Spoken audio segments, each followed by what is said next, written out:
To create an action sequence, you have to follow two simple steps. Take snapshots from the video and merge them in Photoshop. So, to take snapshots you need a VLC media player. Open the video in VLC and stop it when you want to take snapshot. Go to Video, take snapshot. Take 3 or more snapshots and go to Photoshop. Now it's time for the second step.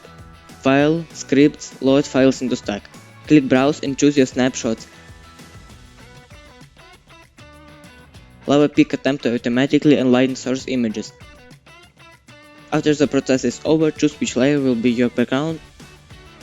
Then select your main object and mask it in other layers. While I am a masking biker, please like this video and subscribe to my channel to see my next videos.